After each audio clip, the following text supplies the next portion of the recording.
As you can see, there are only 2 members present, myself and Bill Wilson, who is remote. So we are very shy of a quorum right now.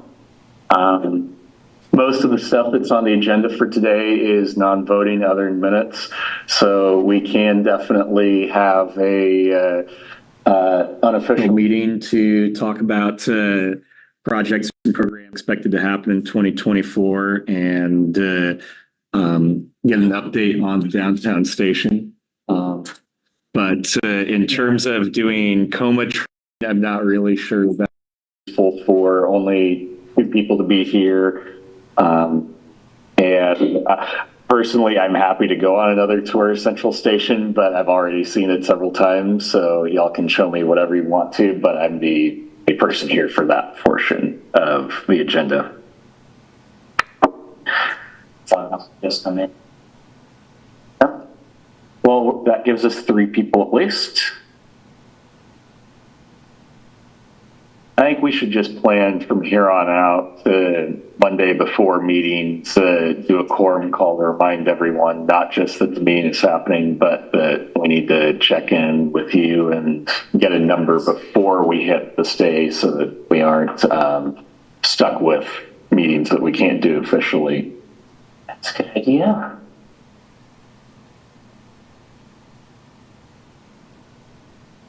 A few minutes. We got out. I mean, my phone says it's 4:12 right now. I mean, the latest I'd be willing to go would be another probably 2 minutes. Dominic can introduce himself, or? Yeah, sure. Dominic, let's please introduce yourself. So who you can see at the table right now, Jared Allen is one of the transit staffers. Adam Weigel here is the transit and parking manager, who I understand you met. I'm Mike Wazikowski. I am the current chair of the committee. Would you want to introduce yourself? Let us know a little bit about yourself, Dominic.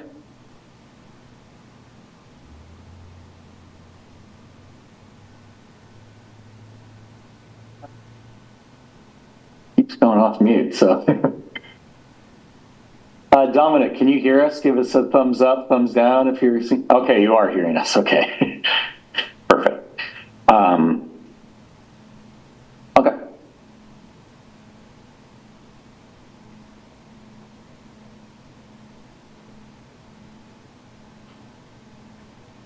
Okay, I think we should just go ahead and get started. I did notice Route 4 is almost here. I assume. Oh, is probably Lance. Okay. That would be my guess. Okay, if Lance is going to be taking the bus here, then we should probably hold off. I don't know for sure though. And in any event, if he shows up, that's still not going to give us a quorum because we'd only be at 4. I guess. Be happy to bring up the presentations if you like me to still do that. Yeah, absolutely. I think it's fine to still go over review what projects and programs we have ongoing this year, and then we can talk about where the current downtown station review work is at. Dominic, apologies. It's going to be a lot of review from our onboarding. Repeated info, but provide that still.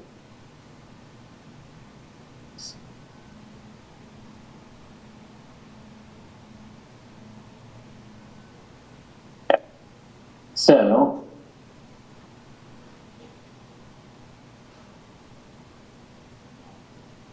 I think if you hit the far left one, yeah, there we go. Well,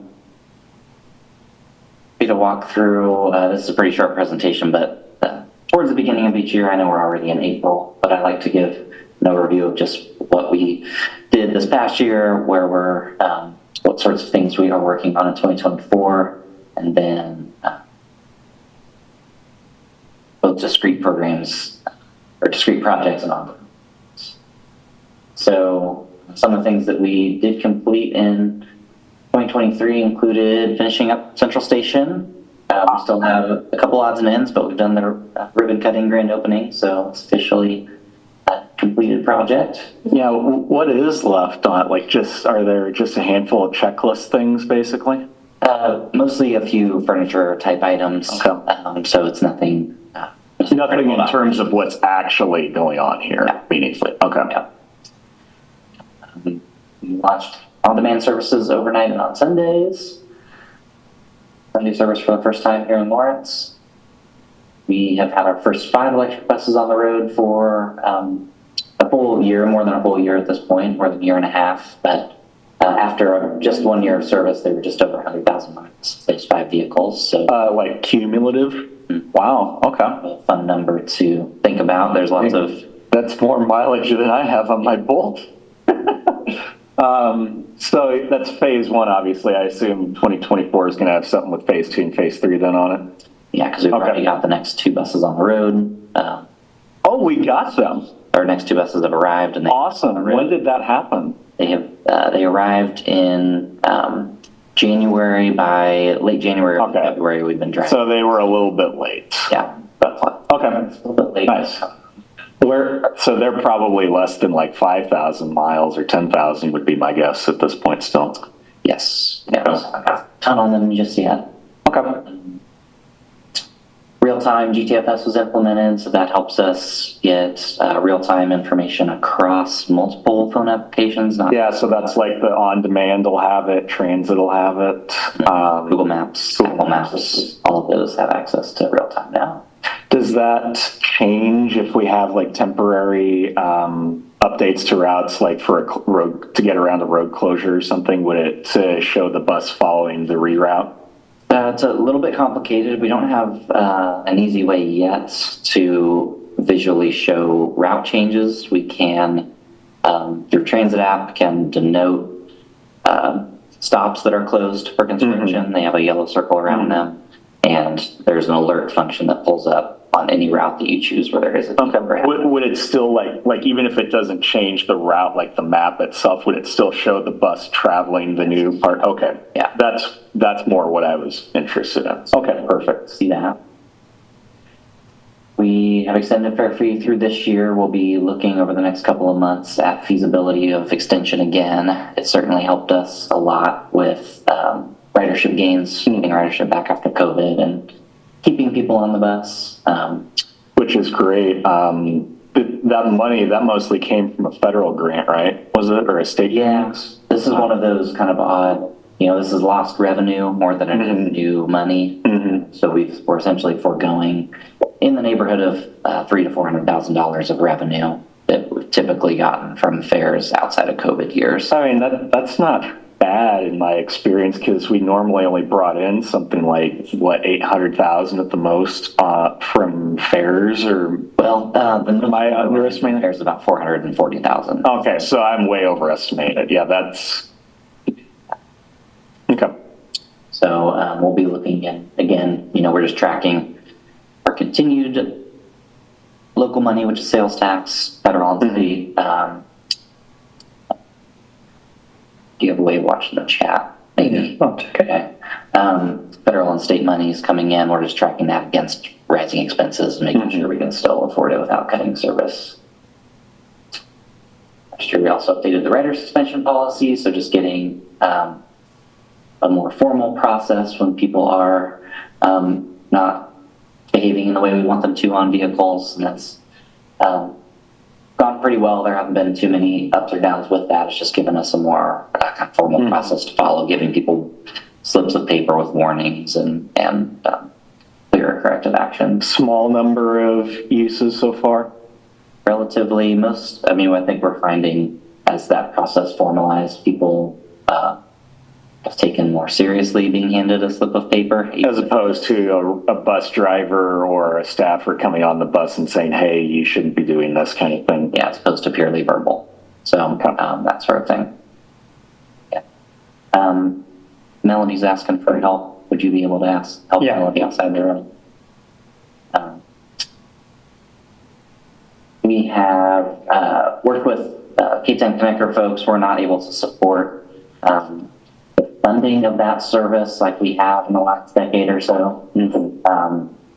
And so part of that has come from, that route directly between AU and Johnson County Community College. We've asked County Transit to approach other partners who have a stake in that service to talk about funding. We haven't committed to. Yeah, I remember when the initial funding plan came out, I was gobsmacked at how much we were actually forwarding compared to the amount of riders that actually showed up. Totally understand that there's costs of just operating the route, but are going to have to be accounted for. That will, I think it's a good thing to renegotiate that and try and get more partners chipping in. And as part of the Central Station project, have developed an operations plan for this campus. So that includes some just practical knowledge people can find online, such as hours of operation and how you get on and off the site if you're in a personal automobile, but also has a whole code of conduct that's kind of in line with our rider suspension policy, just providing clarity on what is and isn't allowed site. And we haven't faced many issues in that regard early on. So a lot of. Yeah, it's pretty obvious. There's lots of signs saying don't camp here. This isn't for long-term people to be here. It's people show up to be able to transit from one place to another short-term, right? Unless you are here for like a meeting or you're working here. Makes sense. And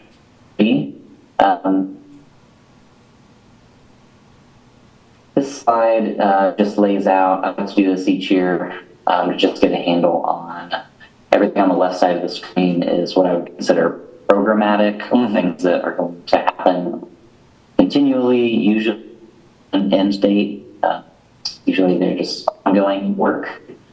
And then things on the right side of the screen are more discrete projects, things that do have an end date that we plan on working on this calendar year. So I won't walk through each of these bullets. I'll maybe note in 2024, some of the larger projects include downtown improvements. We're going through, I'll show you a little bit of what we've got so far, but trying to select a site for improvements in that area. Police on our staff is leading the zero emission transition plan. So beyond the 11 vehicles that we have been awarded to this point, we're looking at what's our plan, our path forward to full zero emission fleet. And that'll be a very technical plan, a lot of budgeting and site planning and electrical load planning and all sorts of things in that regard. It's a little different, I would say, than a lot of our processes. You're probably going to have to start exploring charging vehicles in the middle of the day at some point, I would imagine, if a lot of the fleet is electric vehicles and we aren't using other options like, my brain's farting on, like if we aren't using any fuel cell vehicles, for example. I don't know if there are any buses out there right now that would do that. So, I mean, there are a lot of concerns that you run into when you're operating a fleet that is full of electric vehicles that when you can just stop and refuel the vehicle in like 5-10 minutes and then it's off to go again. Yeah. There's a number of scenarios that the consultant helped us run through that include fuel cell, a mixed fuel cell electric fleet, a full electric fleet, on route charging, depot only charging. We'll be looking at those two different scenarios of that. 2024 is a good representation of the number of different ways we try to improve bus stops. So we have our own local programming where we just commit some of our budget each year to improvements. We also go after competitive grants. So the AIC grant funded work was money we won a couple of years ago and are going to plan on implementing. Have we heard any more about, I remember it was a Velocity Church, I think they gave money a year and a half ago. Have we heard more about options that other organizations might be interested in helping out with getting more amenities built? We haven't got that type of offer since that time. We are working on another partnership with ptac to build additional wooden shelters, as they did a few years ago. And we're purchasing those, but they're more affordable than so. It's like the raw materials, and then we can work with students to help construct them, those style. Host of other projects. There's a lot of internal stuff going on through the city. So Yeah, Office 365, I'm really surprised to see that on there, but that's great. That's going to make it a lot easier for you all to use your computers, whether you're here or on the go or at the office that's at the New Hampshire garage there.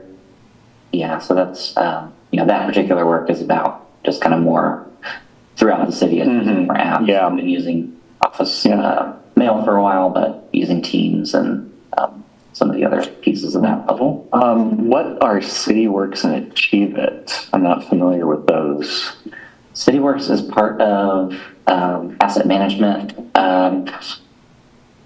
project that MSO is working on. CityWorks will be our new work order system. So when we order from the streets division to help us get a crew of 3 or 4 people to help us install bus shelters, CityWorks will be the way we'll request that work, and they will prioritize it among their other. Would that also involve like workflows for maintenance to be done on the vehicles themselves? Or Not on the vehicles themselves, because that's all through their standard preventative maintenance work that we have to do. It's all through Transdev's software, our contractor. But every set that we maintain separate from that contract. So things like bus stops and all the amenities that go along with those. Okay, it's Like this building. it's the physical infrastructure of the roads, the streets, the things that people interact with, as opposed to the vehicles that roll on them. Yes. Okay. And then Achieve It. Achieve It is another citywide platform that city manager's office is working with IT on to better display how we're advancing our strategic plan KPIs. So right now that website is pretty rudimentary and A business intelligence kind of scheme. Okay. it allows us to more easily input advances that we're making, more data and visual. And then produce a score of some kind and say, here's where we're making progress and what we could do next to improve our scores further. Okay. Yeah. What's the video project, Mark Havener? Kavner is a local video producer. He's done some he's won some pretty large national awards.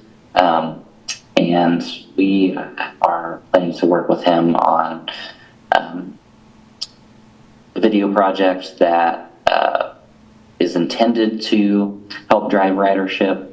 We're working through details of exactly what angle we'll take to do that, but the general idea is, especially as we've navigated the discussion around downtown improvements, it's been more clear the negative perceptions the bus can have, and the thought that only certain demographics of people ride the bus. Much more about promoting that transit is for everyone kind of thing, and show how more people are using transit. Yeah, helping paint a picture of who's currently using it, and also encouraging its use. Good. So, Good. to the details of that.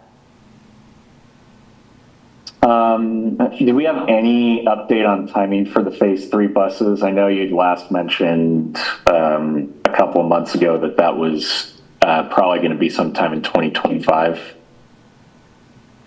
For the phase 3 buses? Yeah, the phase 3 buses, yeah. We have, it's possible that they show up before the end of this calendar year. I think that's unlikely.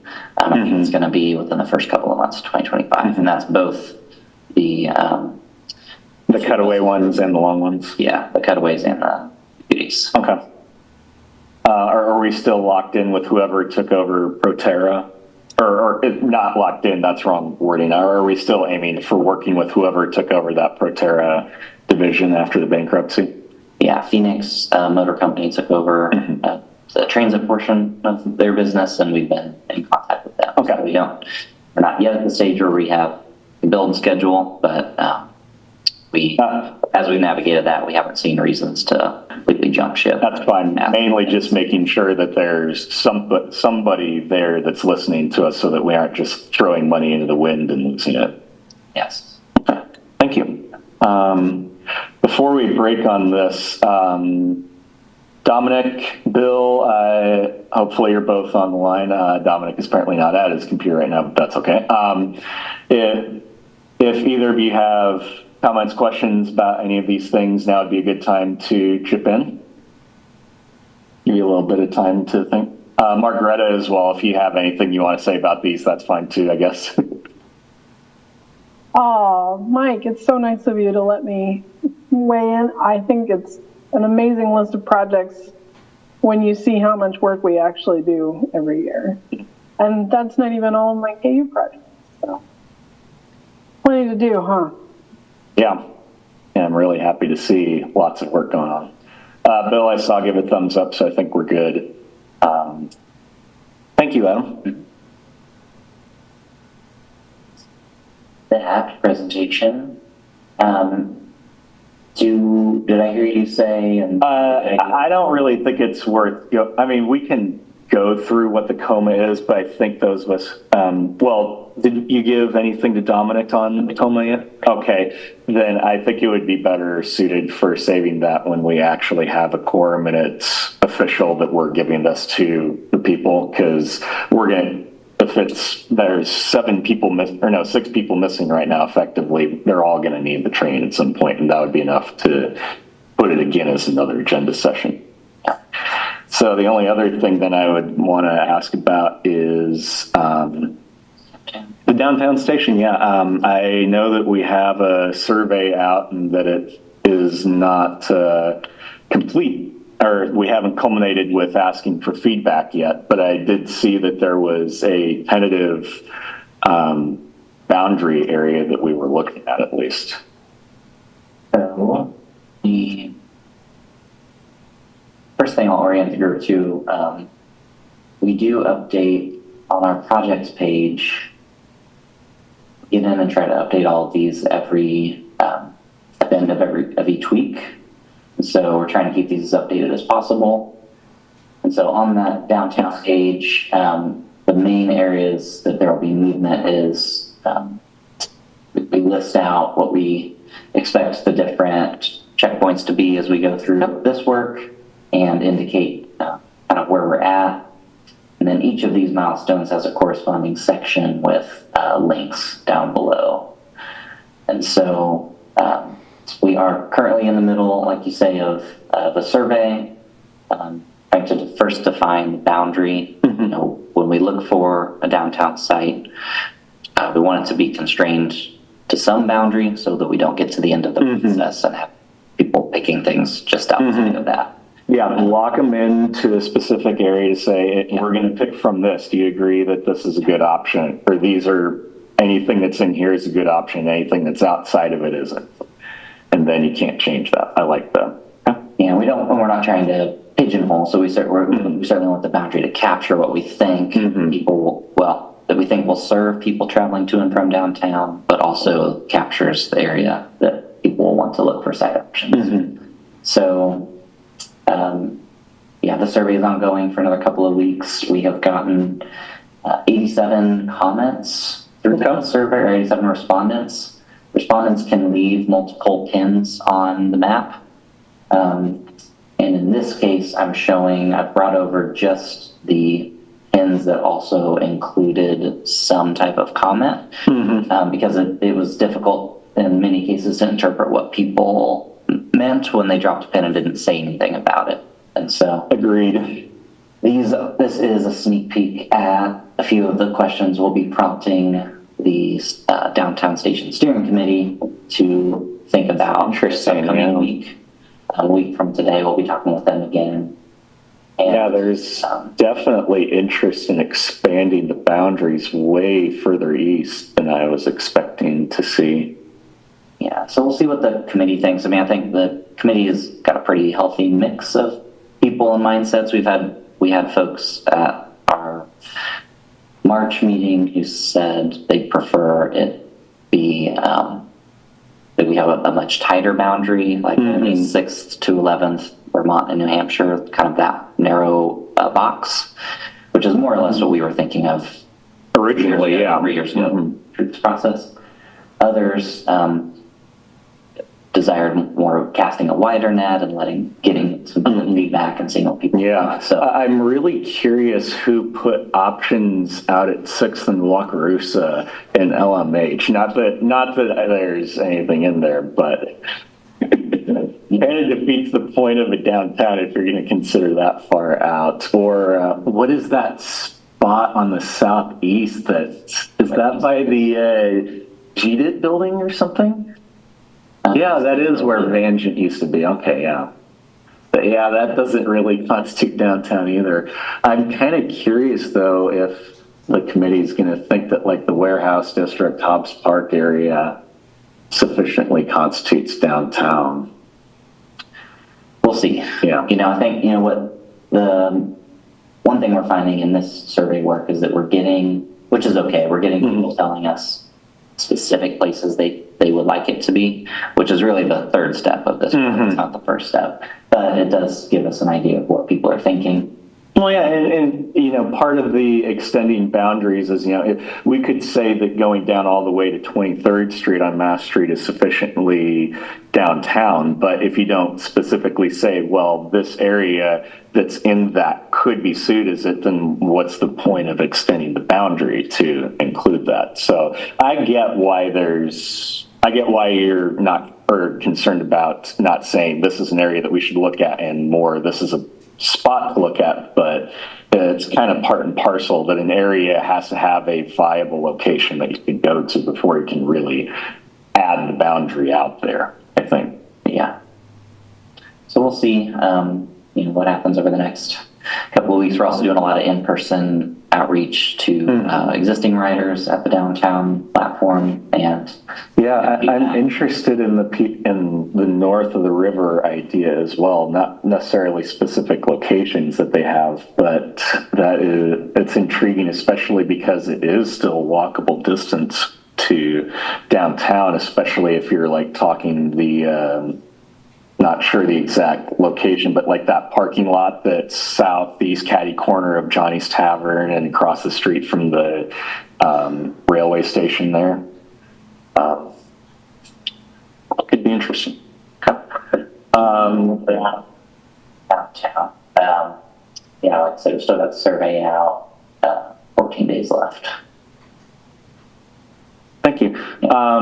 Is there anyone on the line who wants to ask questions, have comments or concerns about this?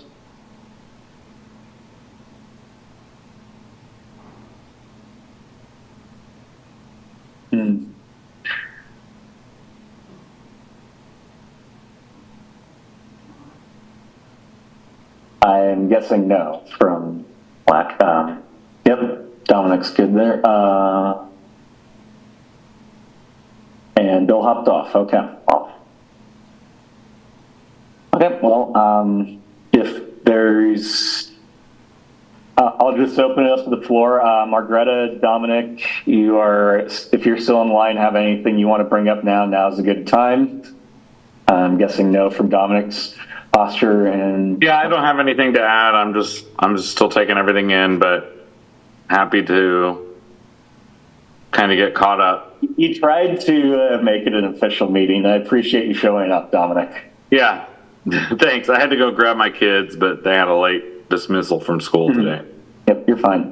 Margaretta, For Dominic's sake, I might mention that I'm the KU person in this equation. I'm here as staff. So I'm here representing KU Transportation Services. I do not have anything else to report at this time. Okay. Well, this is not an official meeting, but if it were, we've exhausted our agenda, and hopefully we will have more participation at our May meeting, which I don't remember what the specific date is, the 13th. So Dominic, put it on your calendar. We'll make sure that there's a quorum call sometime that week beforehand to solicit if everyone is able to attend, and if we don't have enough, we will plan on rescheduling to later in the month probably, because we can't go several months without a meeting like this. Got it. Okay. Thanks for attending, Dominic, and Adam, Jared, thank you very much for the time today. All right. Thank you.